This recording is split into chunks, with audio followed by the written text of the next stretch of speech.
Hi viewers, welcome to my YouTube channel. Today I am going to discuss a small topic related with the final accounts of company, that is surplus or deficit in profit and loss statement. So let me start this video. See, surplus or deficit in profit and loss statement. അതായത് surplus or deficit statement ആണ് നമ്മൾ പഠിക്കാൻ പോകുന്നത്. Then we already study this topic in our balance sheet format. Not number 2 reserve and surplus clear. അതായത് നമ്മുടെ balance sheet format പഠിക്കുന്ന സമയത്ത് നമ്മൾ നോട്ട് നമ്പർ 2 പറഞ്ഞിട്ടുണ്ടായിരുന്നു reserve and surplus. So that surplus section is surplus or deficit statement. അവിടെ കാണുന്ന surplus section ആണ് എന്ത് സർപ്ലസ് ഓർ ഡെഫിസിറ്റ് സ്റ്റേറ്റ്മെന്റ് എന്ന് പറയുന്നത്. So I am going to discuss in detail this topic again because sometimes there may have questions like that. Prepare surplus or deficit statement or prepare profit and loss appropriation account. ഇങ്ങനെ question ചോദിക്കാം. Prepare surplus or deficit statement എന്ന് മാത്രമായിട്ട് questions കാണാറുണ്ട്, അല്ലെങ്കിൽ prepare profit and loss appropriation അക്കൗണ്ടും ചോദിക്കാറുണ്ട്. രണ്ട് തന്നെയായാലും ഇതാണ് നമ്മൾ ചെയ്യാൻ പോകുന്ന statement, surplus or deficit statement. Then what does it meaning? It is a statement which shows the distribution of available profit as in the way of dividend and creation of reserve. ഇത് ഒരു statement ആണ്. Then ഇത് കാണിക്കുന്ന എന്താന്ന് പറഞ്ഞേ, the distribution of available profit. പ്രോഫിറ്റിന്റെ distribution കാണിക്കുന്ന statement ആണ് surplus or deficit statement. Then ഈ പ്രോഫിറ്റ് ഡിസ്ട്രിബ്യൂട്ട് ചെയ്യുന്നത് എങ്ങനെയാന്ന് നോക്കാം. For payment of dividend and creation of reserve. Reserve create ചെയ്യുന്നതിന് വേണ്ടിയിട്ടും ഡിവിഡൻഡ് പേ ഓഫ് ചെയ്യുന്നതിന് വേണ്ടിയിട്ടാണ് നമ്മൾ സാധാരണഗതിയിൽ പ്രോഫിറ്റ് ഉപയോഗിക്കുന്നത്. അപ്പോൾ പ്രോഫിറ്റിന്റെ ഉപയോഗത്തെ കാണിക്കുന്ന ഒരു സ്റ്റേറ്റ്മെന്റ് ആണ് ഇത് surplus or deficit statement. It is just like a profit and loss appropriation account. ഇത് എന്താണെന്ന് പറഞ്ഞ profit and loss appropriation account പോലെ തന്നെയാണ്. അതായത് മുന്നേ നമ്മൾ profit and loss appropriation account തന്നെയാണ് പറഞ്ഞുകൊണ്ടിരുന്നത്. ഇപ്പോൾ റിവൈസ്ഡ് ഷെഡ്യൂൾ പ്രകാരമാണ് സർപ്ലസ് ഓർ ഡെഫിസിറ്റ് സ്റ്റേറ്റ്മെന്റ് എന്ന് പറയുന്നത്. So this particular statement shows the allocation of profit in the way of dividend and creation of reserve. കിട്ടിയിരിക്കുന്ന പ്രോഫിറ്റ് റിസർവ് കൊടുക്കുന്നതിന് വേണ്ടിയിട്ടും അതുപോലെ ഡിവിഡൻഡ് കൊടുക്കുന്നതിന് വേണ്ടിയിട്ട് നമുക്ക് ഉപയോഗിക്കാം. അങ്ങനെ കൃത്യമായിട്ട് നമുക്ക് പറഞ്ഞിരുന്ന സ്റ്റേറ്റ്മെന്റ് ആണ് എന്ത് surplus or deficit statement. Clear?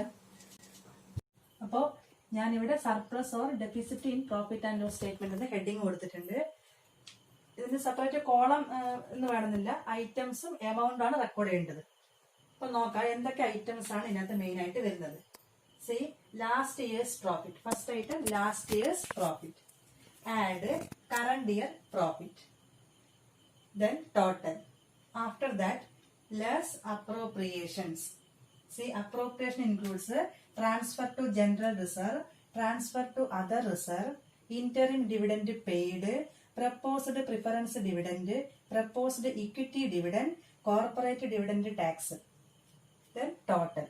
ഇത്രയും ഐറ്റംസ് അപ്രോപ്രിയേഷനകത്ത് വരുന്നതാണ്. പിന്നെ total.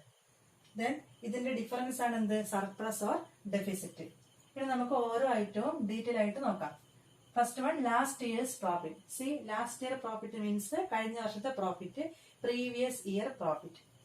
This information will be in your trial balance on its credit side. അതായത് കഴിഞ്ഞ വർഷത്തെ പ്രോഫിറ്റ് നമ്മുടെ ട്രയൽ ബാലൻസിന്റെ ക്രെഡിറ്റ് സൈഡിൽ ഉണ്ടാവും. Profit and loss account balance എന്ന് കാണിച്ചുകൊണ്ട് നമ്മുടെ ട്രയൽ ബാലൻസിന്റെ ക്രെഡിറ്റ് സൈഡിലാണ് ഉണ്ടാവുന്നത്. ദെൻ ആ എമൗണ്ട് ഇവിടെ നമ്മൾ എഴുതുക. Add current year profit. Current year profit എന്താ? ഈ വർഷത്തെ പ്രോഫിറ്റ്. അതായത് ഈ വർഷവും നമ്മൾ എന്ത് ചെയ്യും, സാധാരണ പോലെ profit and loss statement prepare ചെയ്യും. അതുവഴി നമുക്ക് കിട്ടുന്ന പ്രോഫിറ്റ് ആണ് current year profit. Then total profit. Last year പ്രോഫിറ്റിന്റെ കൂടെ കറണ്ട് ഇയർ പ്രോഫിറ്റ് ഇവിടെ ആഡ് ചെയ്തപ്പോൾ നമുക്ക് എന്ത് കിട്ടി? We will get total profit. Then total profit കിട്ടിക്കഴിഞ്ഞതിന് ശേഷം the company decide how to utilise this profit. ഈ പ്രോഫിറ്റ് എങ്ങനെയൊക്കെയാണ് കമ്പനി ഉപയോഗിക്കാൻ പോകുന്നത്. അപ്പൊ നമ്മൾ അതിന്റെ മീനിങ് ആദ്യമേ പറഞ്ഞിട്ടുണ്ട്. This particular profit will be utilised four creating certain reserve and four providing dividend. ഇങ്ങനെ നമ്മുടെ കയ്യിലുള്ള ടോട്ടൽ പ്രോഫിറ്റിനെ നമ്മൾ റിസർവ് ക്രിയേറ്റ് ചെയ്യുന്നതിന് വേണ്ടിയിട്ടും ഷെയർ ഹോൾഡേഴ്സിന് ഡിവിഡൻഡ് കൊടുക്കുന്നതിന് വേണ്ടിയിട്ടാണ് ഉപയോഗിക്കുന്നത്. ആ കിട്ടിയ പ്രോഫിറ്റിനെ ഓരോ കാര്യങ്ങൾക്ക് വേണ്ടി നീക്കിയിരിപ്പ് നടത്തുവാണ്. അതാണ് അപ്രോപ്രിയേഷൻ. അപ്പോ നമുക്ക് നോക്കാം. അപ്രോപ്രിയേഷൻ ആദ്യം വരുന്ന എന്താണ്? Transfer to general reserve. Transfer to general reserve നോക്കാം. നമ്മുടെ അഡ്ജസ്റ്റ്മെന്റിലാണ് ഇൻഫർമേഷൻ ഉണ്ടാവുന്നത്. മോസ്റ്റ്ലി നമ്മുടെ അഡ്ജസ്റ്റ്മെന്റ് നമുക്ക് തരും transfer 10,000 rupees to general reserve.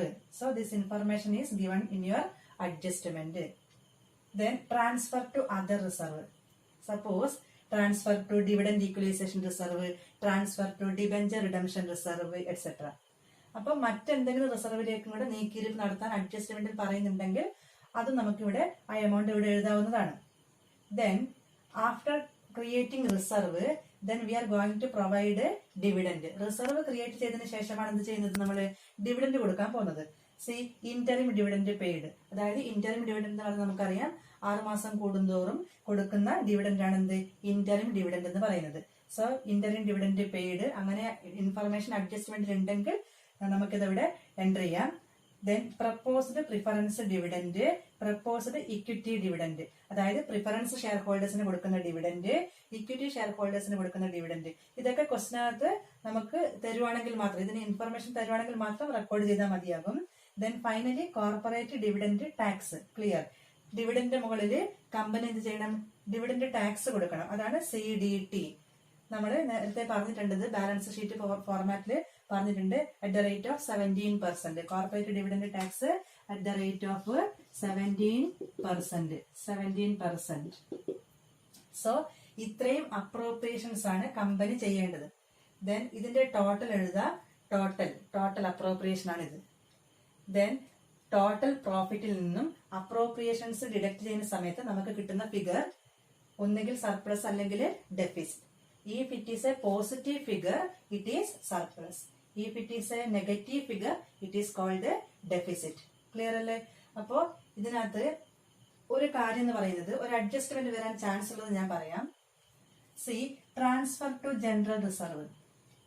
General റിസർവിലേക്ക് ട്രാൻസ്ഫർ ചെയ്യാൻ വേണ്ടി നമ്മുടെ അഡ്ജസ്റ്റ്മെന്റ് ഇൻഫർമേഷൻസ് സാധാരണ നിലയിൽ നമുക്ക് തരുന്നതാണ്. If there is no information relating to transfer to general reserve, suppose നമ്മുടെ അഡ്ജസ്റ്റ്മെന്റിനകത്ത് ഇൻഫർമേഷൻ ഒന്നുമില്ല, ട്രാൻസ്ഫർ ടു ജനറൽ റിസർവ് ഇത്ര രൂപ എന്ന് പറയുന്നില്ലെങ്കിൽ some other information will be given in your adjustment for calculating the amount transfer to general reserve. അപ്പൊ നമ്മുടെ ക്വസ്റ്റിനകത്ത് general റിസർവിലേക്ക് ഇത്ര മാത്രം എമൗണ്ട് നീക്കിയിടണമെന്ന് പറയുന്നില്ലെങ്കിൽ ചില സമയത്ത് മറ്റ് ചില ഇൻഫർമേഷൻസ് നിങ്ങൾക്ക് കൊടുക്കുമായിരിക്കാം. അതായത് ഈ എമൗണ്ട് എത്രമാത്രം എമൗണ്ട് നമ്മൾ ജനറൽ റിസർവിലേക്ക് ട്രാൻസ്ഫർ ചെയ്യണമെന്ന് കാണിക്കാൻ വേണ്ടി മറ്റ് ചില ഇൻഫർമേഷൻസ് കൊടുക്കും. ആ ഇൻഫർമേഷൻസ് എന്താണെന്നാണ് ഇനി പറയാൻ പോകുന്നത്. അപ്പോൾ ഈ ഒരു ഫോർമാറ്റ് നിങ്ങൾക്ക് ക്ലിയർ ആയിട്ടുണ്ടാവും. അതായത് നമ്മൾ ചെയ്യേണ്ട കാര്യം എന്ന് പറഞ്ഞെങ്കിൽ, first take the previous year profit, then add current year profit, then we will get total profit. Out of this total profit, what are the various appropriations that company made? എന്തൊക്കെയാണ് appropriations company made ചെയ്യുന്നത്? First of all, transfer to general reserve and again transfer to any other reserve. If it is mentioned in your question, you can write here.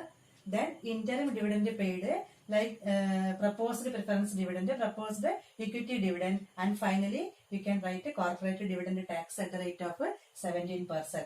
Then difference between these two, total profit and total appropriation, that is either surplus or deficit. Clear? See, next I am going to explain statutory transfer to reserve.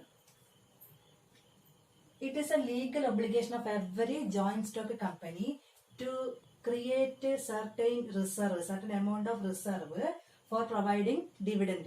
Dividend കൊടുക്കുന്നതിന് വേണ്ടിയിട്ട് ഓരോ joint stock കമ്പനിയും തീർച്ചയായിട്ടും, അതായത് legally ആണ്, തീർച്ചയായിട്ടും എന്ത് ചെയ്യണം, കുറച്ച് എമൗണ്ട് റിസർവിലേക്ക് നീക്കിയിടണം. ഇതാണ് പറഞ്ഞത്. നമുക്ക് അതിന്റെ മീനിങ് ഒന്ന് നോക്കാം. Each and every joint stock company must transfer certain minimum amount. ഓരോ ജോയിന്റ് സ്റ്റോക്ക് കമ്പനിയും ചുരുങ്ങിയ എമൗണ്ട് അല്ലെ minimum amount to reserve at a percentage not exceeding 10%. 10% കൂടാത്ത ഒരു എമൗണ്ട്. അതായത് നമുക്കറിയാം റിസർവിലേക്ക് നീക്കിയിടുന്നത് എപ്പോഴും പ്രോഫിറ്റിൽ നിന്നാണ് റിസർവ് ക്രിയേറ്റ് ചെയ്യുന്നത്. അപ്പം 10% കൂടാത്ത ഒരു എമൗണ്ട്, 10% വരെ മതി, 10% കൂടാത്ത ഒരു എമൗണ്ട് തീർച്ചയായിട്ടും എല്ലാ കമ്പനിയും റിസർവിലേക്ക് ക്രിയേറ്റ് ചെയ്യണം. അപ്പോൾ ആ റിസർവിലേക്ക് ക്രിയേറ്റ് ചെയ്യുന്നത് എന്തിനു വേണ്ടിയിട്ടാണ്? For providing dividend. Clear? Then the amount of reserve depends on the rate of dividend declared. അപ്പോൾ എത്രമാത്രം എമൗണ്ട് ആണ് റിസർവിലേക്ക് നമ്മൾ നീക്കിയിടേണ്ടത്, ആ എമൗണ്ട് തീരുമാനിക്കുന്നത് the rate of dividend declared. അപ്പൊ ഞാൻ പറഞ്ഞു ഇങ്ങനെ സ്റ്റാറ്റ്യൂട്ടറി ട്രാൻസ്ഫർ ടു റിസർവ് ചെയ്യാനുള്ള കാരണം കമ്പനി ഷെയർ ഹോൾഡേഴ്സിന് ഡിവിഡൻഡ് കൊടുക്കുന്നതിന് വേണ്ടി ഫസ്റ്റ് തന്നെ എന്ത് ചെയ്യണം, കുറച്ച് എമൗണ്ട് ഓഫ് പ്രോഫിറ്റ് അത് എന്ത് ചെയ്യണം എന്ന് പറഞ്ഞ് റിസർവിലേക്ക് നീക്കിയിടണം. അപ്പോൾ കൃത്യമായിട്ട് ഓർമ്മിക്കുക, the amount of reserve completely depends on the rate of dividend declared. Dividend declare ചെയ്തതിന്റെ ആ റേറ്റിനനുസരിച്ചിട്ടാണ് എന്ത് ചെയ്യേണ്ടത്, റിസർവിലേക്ക് എമൗണ്ട് നീക്കിയിടേണ്ടത്. അപ്പൊ ഇവിടെ ഞാൻ 2 ടേബിൾ ആണ് വരച്ചിരിക്കുന്നത്. ടേബിൾ കോളം ഹെഡിങ് നിങ്ങൾ നോക്കിക്കോ. Dividend as a percentage of paid up capital. C, dividend is usually provided as a percentage of paid up capital. എപ്പോഴും പെയ്ഡ് അപ്പ് ക്യാപിറ്റലിന്റെ മുകളിലാണ് ഡിവിഡൻഡ് കൊടുക്കുന്നത്. അതാണ് ഇവിടെ എഴുതിയിരിക്കുന്നത്, dividend as a percentage of paid up capital. Then second column heading എന്താ, transfer to reserve as a percentage of current profit. നേരത്തെ പറഞ്ഞല്ലോ, ഡിവിഡൻഡ് ഡിക്ലെയർ ചെയ്യുന്ന റേറ്റിനനുസരിച്ചിട്ട് മാത്രം എന്ത് ചെയ്താൽ മതി, പ്രോഫിറ്റിൽ നിന്നും റിസർവിലേക്ക് നീക്കിയിട്ടാൽ മതി. ഇപ്പൊ ഡിവിഡൻഡ് എത്ര ചോദിക്കുന്നോ അതിനനുസരിച്ചിട്ട് മാത്രമേ എമൗണ്ട് നമ്മൾ റിസർവിലേക്ക് നീക്കിയിടണ്ടു. അതാണ് ഇവിടെ എഴുതിയത്, transfer to reserve as a percentage of current profit. Current പ്രോഫിറ്റിന്റെ ഇത്ര ശതമാനം നീക്കിയിടണം എന്ന് പറയുന്നത് ഏതിനെ ആശ്രയിച്ചിരിക്കും, ഡിവിഡൻഡ് പെർസെന്റേജിനെ ആശ്രയിച്ചിരിക്കും. നോക്കാം, above 10% but up to 12.5%. See, 10% കൂടുതലും പക്ഷേ അപ് ടു എത്ര വരെ ആകാൻ പാടുള്ളൂ, 12.5% വരെയാണ് ഡിവിഡൻഡ് ഡിക്ലെയർ ചെയ്യുന്നതെങ്കിൽ then 2.5% of current profit will be transfer to reserve. അപ്പോ 10% മുകളിൽ, ക്ലിയർ, 10% മുകളിൽ പക്ഷെ 12.5% വരെ ആണ് ഡിവിഡൻഡ് ഡിക്ലെയർ ചെയ്യുന്ന റേറ്റ് എങ്കിൽ, ഷെയർ ഹോൾഡേഴ്സിന് കൊടുക്കുന്ന ഡിവിഡൻഡ് റേറ്റ് ഇതിനിടയിലാണ് വരുന്നതെങ്കിൽ മിനിമം നമ്മൾ എത്ര ഇടണം, 2.5% of current profit is transferred to reserve. അതേപോലെ എബവ് 12.5% ബട്ട് അപ് ടു 15%. 12.5% മുകളിലും പക്ഷെ 15% വരെയാണ് ഡിവിഡൻഡ് ഷെയർ ഹോൾഡേഴ്സ് ചോദിക്കുന്നതെങ്കിൽ then 5% of current profit will be transferred to reserve. അപ്പൊ 5% കറണ്ട് പ്രോഫിറ്റിൽ നിന്ന് നമ്മൾ എന്ത് ചെയ്താൽ മതിയാവും, റിസർവ് ക്രിയേറ്റ് ചെയ്താൽ മതിയാകും. Then above 15% but up to 20%. നേരെ മറിച്ച് കമ്പനി ഡിക്ലെയർ ചെയ്യുന്നത്, അതായത് ഡിവിഡൻഡ് റേറ്റ് എന്ന് പറഞ്ഞെങ്കിൽ 15% മുകളിലാണ്, ദെൻ അപ് ടു എത്രയാ, 20%. അങ്ങനെയാണെങ്കിൽ നമ്മുടെ പ്രോഫിറ്റിൽ നിന്നും എടുക്കേണ്ടുന്ന എമൗണ്ട് എന്ന് പറയുന്നത് 7.5% ആണ്. 7.5% of current profit is transferred to reserve. Then finally above 20%. നമ്മളിവിടെ അപ് ടു 20% ആണ് പറഞ്ഞത്. 20% കൂടുതലാണെങ്കിൽ above 20%, then 10% of current profit is transferred to reserve.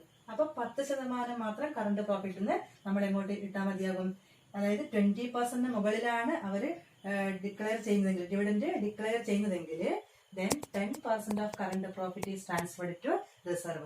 So, ഈ transfer to reserve എന്ന് പറയുന്ന amount that completely depends on the rate of dividend. ഈ ഒരു amount current profit നമ്മൾ എത്ര എടുക്കണമെന്ന് തീരുമാനിക്കുന്നത് ഏതിനെ ആശ്രയിച്ചിട്ടാണ്, നമ്മുടെ ഡിവിഡൻഡ് റേറ്റിനെ ആശ്രയിച്ചിട്ടാണ്. ഇതിവിടെ ഇങ്ങനെ കൊടുക്കാനുള്ള കാരണം സംടൈംസ് ഇൻ യുവർ ക്വസ്റ്റ്യൻ, അതായത് ട്രാൻസ്ഫർ ടു റിസർവ് എന്ന്, ട്രാൻസ്ഫർ ടു ജനറൽ റിസർവ് എന്ന് പറയില്ല, പകരം നമുക്കൊരു ഇൻഫർമേഷൻ തരും, dividend is declared by the company as a percentage of 12.5 എന്നായിരിക്കും ഉണ്ടാവുക. അപ്പം ഞാൻ നേരത്തെ പറഞ്ഞു, നമ്മുടെ സർപ്ലസ് ഓർ ഡെഫിസിറ്റ് സ്റ്റേറ്റ്മെന്റ് ഫോർമാറ്റില് നമുക്കറിയാം അവിടെ ട്രാൻസ്ഫർ ടു ജനറൽ റിസർവ് എന്നൊരു ഐറ്റം വരുന്നുണ്ട്. Appropriation first item transfer to general reserve ആണ്. ആ ജനറൽ റിസർവിലേക്ക് ട്രാൻസ്ഫർ ചെയ്യുന്നത് സാധാരണഗതിയിൽ 10,000 ഓർ 12,000 എന്ന് അഡീഷണൽ ഇൻഫർമേഷന് പറയും. ഇത് പറഞ്ഞില്ലെങ്കിൽ, if that information is missing, അങ്ങനെ ഒരു ഇൻഫർമേഷൻ ഇല്ലെങ്കിൽ പകരം നിങ്ങൾക്ക് വേറൊരു ഇൻഫർമേഷൻ കൊടുക്കും. അതാണ് എന്ത്, ഡിവിഡൻഡ് റേറ്റ് കൊടുക്കും. The company declared 12.5% dividend or the company declared 15% dividend. അപ്പൊ നമുക്ക് മനസ്സിലാവും കമ്പനി ഡിവിഡൻഡ് കൊടുക്കാൻ തീരുമാനിച്ചിട്ടുണ്ടല്ലോ.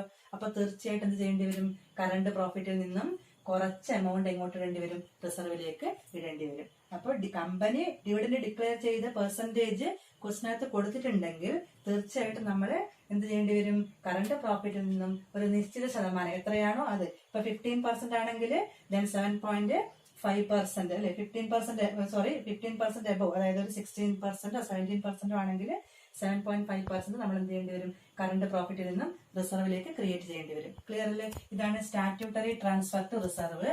This criteria is very important because in your question sometimes these kinds of information is എന്താണ് ഗിവൺ. അപ്പൊ ഇങ്ങനെയുള്ള ഇൻഫർമേഷൻസ് കൊടുത്തു കഴിഞ്ഞാൽ നിങ്ങൾക്ക് ഇത് വളരെയധികം ഇമ്പോർട്ടന്റ് ആയിരിക്കും. അതുകൊണ്ട് ഇത് തന്നെ ഇത് നമുക്ക് നോട്ടും എഴുതിയെടുക്കാം. ഇതിൽ നിന്ന് ഈ ക്രൈറ്റീരിയ നമ്മൾ പഠിക്കുകയും വേണം. ക്ലിയർ അല്ലേ? അപ്പോൾ ഈ വീഡിയോ നിങ്ങൾക്ക് എല്ലാവർക്കും മനസ്സിലായിട്ടുണ്ടാവുമെന്ന് വിചാരിക്കുന്നു. Then any doubt you can ask in our comment box. നിങ്ങൾക്ക് എന്തെങ്കിലും ഡൗട്ട് ഉണ്ടെങ്കിൽ അത് നിങ്ങൾ കമന്റ് ബോക്സിൽ ചോദിക്കാം.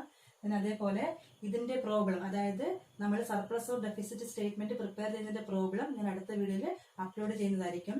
ഈ വീഡിയോ നിങ്ങൾക്ക് ഇഷ്ടപ്പെട്ടിട്ടുണ്ടെങ്കിൽ തീർച്ചയായിട്ടും നിങ്ങൾ സബ്സ്ക്രൈബ് ചെയ്യണം. ദെൻ സബ്സ്ക്രൈബ് ചെയ്താൽ മാത്രം പോരാ, തൊട്ടടുത്തുള്ള ബെൽ ഐക്കൺ കൂടി പ്രസ് ചെയ്ത് കഴിഞ്ഞാൽ ഇനിയും അപ്ലോഡ് ചെയ്യുന്ന വീഡിയോസ് എല്ലാം നിങ്ങൾക്ക് ലഭിക്കുന്നതായിരിക്കും. താങ്ക്